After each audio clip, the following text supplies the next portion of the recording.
Welcome to லாக்ஸா view. என்னோடய channel உங்களுக்கு யூஸ்ஃபுல்லாக இருந்துச்சு அப்படின்னா என்னோடய சேனலை மறக்காமல் சப்ஸ்கிரைப் பண்ணிவிட்டு லைக் பண்ணிக்கோங்க. அப்போ தான் நான் எப்போல்லாம் வீடியோ போடுறேனோ அப்போ உங்களுக்கு நோட்டிஃபிகேஷன் வரும். இந்த வீடியோவில் பார்த்தீங்கன்னா குழந்தைங்களுக்கான மினியேச்சர் ஸ்லிங் பேக் தான் மேக்ரமியில் நான் பண்ணியிருக்கேன். இது வந்து ரிட்டன் கிஃப்டாக கூட நம்ம யூஸ் பண்ணிக்கலாம். 5 to 10 இயர்ஸில் உள்ள குழந்தைங்களுக்கு இந்த மாதிரி ப்ரிட்டியான அதுவும் பிங்க் கலர், ராணி பிங்க் கலர் இது யூஸ் பண்ணியிருக்கேன். இந்த மாதிரி பிங்க் கலர் வந்து ஸ்லிங் பேக் வந்து அவங்களுக்கு ரொம்ப விரும்புவாங்க. ஸோ அந்த மாதிரி நம்ம ரிட்டன் கிஃப்டாக கொடுத்தோன்னா அது அவங்களுக்கு யூஸ்ஃபுல்லாகவும் இருக்கும். அதே மாதிரி லாங் லைஃபாக இருக்கும் இந்த ரிட்டன் கிஃப்ட்டு. ஈஸியாக வாஷ் பண்ணிக்கிறதுனால அவங்க வந்து எவ்வளோ அழுக்கு பண்ணாலும் இதை நம்ம ஈஸியாக ஹேண்டில் பண்ணிக்கலாம். அதுக்காக தான் இந்த மாதிரி ஸ்லிங் பேக்கு நம்ம ரிட்டன் கிஃப்டாக கொடுத்தோன்னா அவங்களுக்கு யூஸ்ஃபுல்லாக இருக்கும். இது ஓவரால் லுக் பார்த்திங்கன்னா சென்டரில் ஒரு டிசைன் மாதிரி கொடுத்துருப்பேன். பிளெயின் ஸ்கொயர் நாட் தான் யூஸ் பண்ணியிருக்கேன். ஸ்லிங்கில் வந்து அட்ஜஸ்டபிள் ஹூக்கு யூஸ் பண்ணலை. 360 degree rotatable hook 2, D hook 2, 3mm Rani pink macrame nylon த்ரெட்டில் ஒரு பண்டில் வாங்கினீங்கன்னா போதும். ஒரு பண்டில்ங்கிறது 50 மீட்டர் இருக்கும். அதில் 2-3 பேக் நம்ம பண்ணலாம். நான் அப்ராக்சிமேட்டாக வந்து உங்களுக்கு ஒரு பண்டில் வாங்கிக்கோங்க. நீங்கள் வாங்கணும்னு நினச்சிங்கன்னா ஒரு பண்டில் வாங்கி அதில் ட்ரை பண்ணி பாருங்கள். ஃபஸ்ட்டு மெஷர்மெண்ட் பார்த்திங்கன்னா இதுக்கு 14 ஒயர் எடுத்திருக்கேன். ஒரு ஒயரும் வந்து 110 சென்டிமீட்டர். பேக்கோட அளவு பார்த்திங்க அப்படின்னா நான் ஃபஸ்ட்லேயே வந்து ஸ்கேல் வச்சு உங்களுக்கு காமிச்சிருப்பேன். ஹாஃப் சைஸ் ஸ்கேலில் வந்து ஹைட் வந்து 14 சென்டிமீட்டர், வித் வந்து 13 சென்டிமீட்டர் அவ்வளோதான் இருக்கும் உங்களுக்கு. நம்மளுக்கான பேக்லேயே ஒரு மினியேச்சர் வெர்ஷனாக எப்படி இருக்கும் அதே மாதிரி தான் இந்த பேக் இருக்கும்.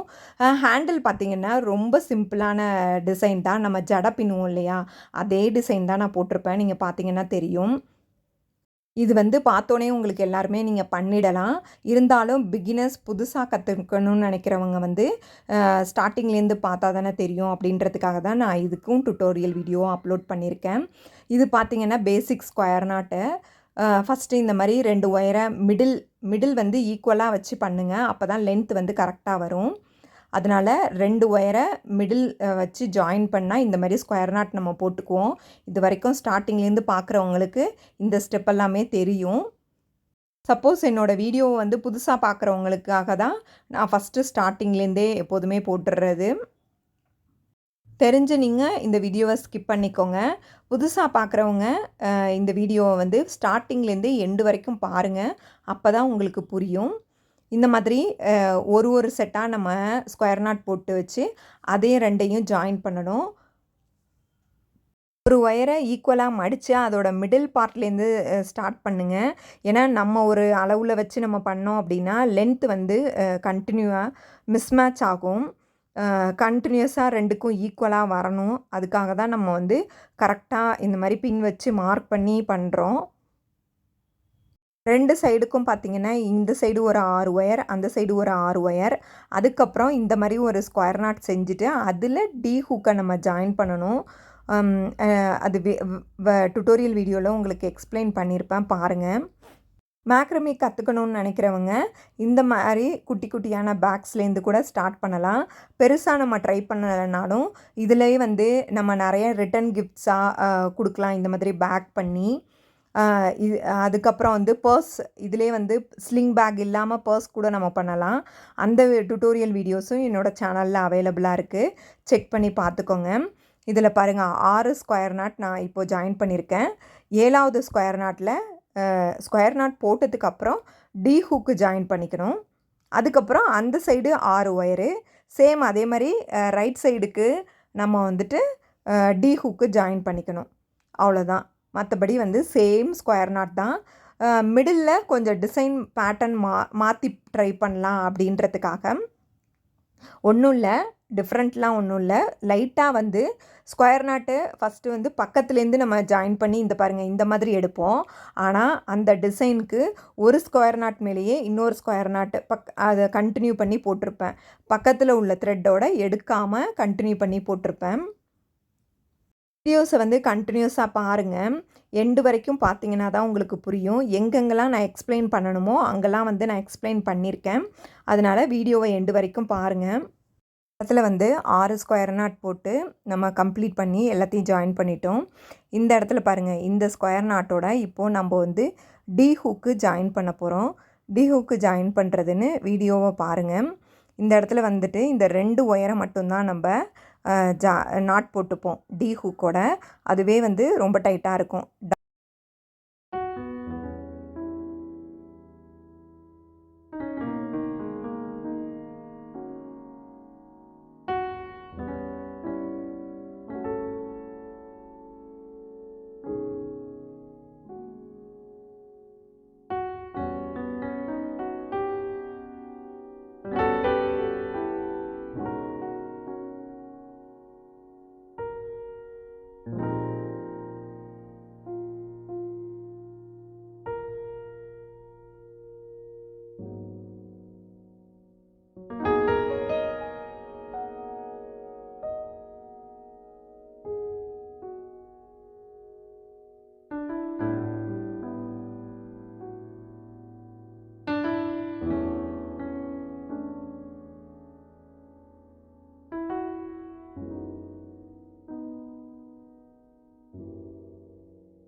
இடத்துல பார்த்தீங்கன்னா ஃபஸ்ட்டு 1 2 3 4 4வது ஒயரில் இங்கே பாருங்கள், எப்போதும் பக்கத்தில் 2 இந்த 2 அப்படி தானே எடுத்து போடுவோம். ஆனால் மேலே ஸ்கொயர் நாட் போட்டிருக்கேன். அதே 4 ஒயரில் திரும்ப ஸ்கொயர் நாட் போடுறேன் பாருங்கள்.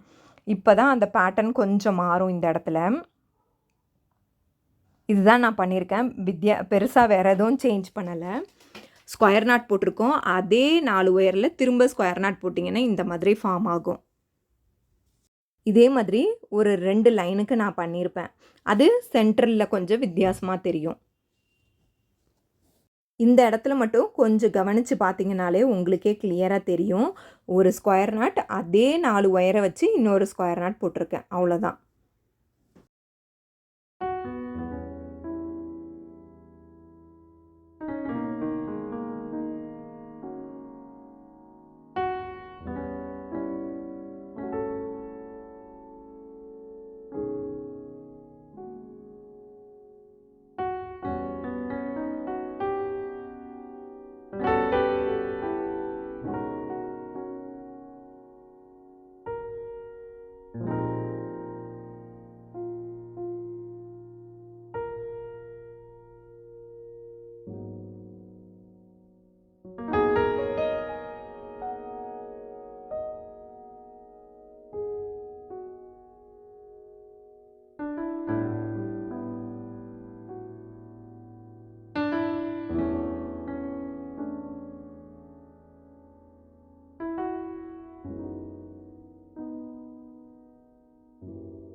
ஃபுல்லாக போட்டு முடிச்சாச்சு.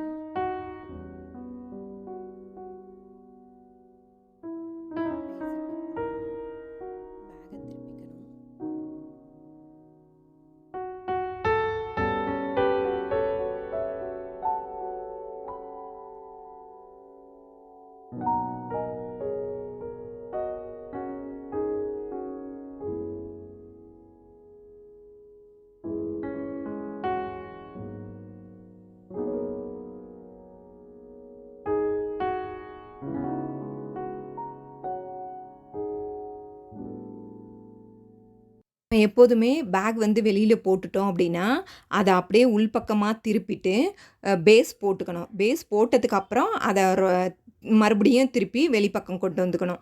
ஏன்னா அப்போ தான் பேஸில் நம்ம கட் பண்ணுறது அந்த ஒட்டுறது எல்லாமே வெளியில் தெரியாமல் இருக்கிறதுக்காக உள்பக்கமாக நம்ம திருப்பி இந்த வந்து பேஸ் போட்டுட்டு அதுக்கப்புறம் கட் பண்ணி ஒட்டினதுக்கப்புறம் அப்புறம் ரொட்டேட் பண்ணி திருப்பிக்கிட்டிங்க அப்படின்னா நம்மளுக்கு வந்து பேக் கிடச்சிரும். இந்த வீடியோ உங்களுக்கு யூஸ்ஃபுல்லாக இருந்துச்சு, நீங்கள் ட்ரை பண்ணீங்க இந்த மாதிரி பேக் அப்படின்னா கண்டிப்பாக கமெண்ட் செக்ஷனில் கமெண்ட் பண்ணுங்கள். அப்போ தான் வந்து எனக்கும் நிறைய டுட்டோரியல் வீடியோஸ் அப்லோட் பண்ணுறதுக்கு ஒரு என்கரேஜிங்காக இருக்கும். உங்களுக்கு டுட்டோரியல் வீடியோஸ் மட்டும் பார்க்கணும் அப்படின்னா என்னோடய சேனலில் வீடியோஸில் இருக்கும், ப்ளஸ் கோர்சஸ்னு இருக்கும். அதை போய் கிளிக் பண்ணிங்கன்னா டுட்டோரியல் வீடியோஸ் அவைலபிளாக இருக்கும். தேங்க்யூ.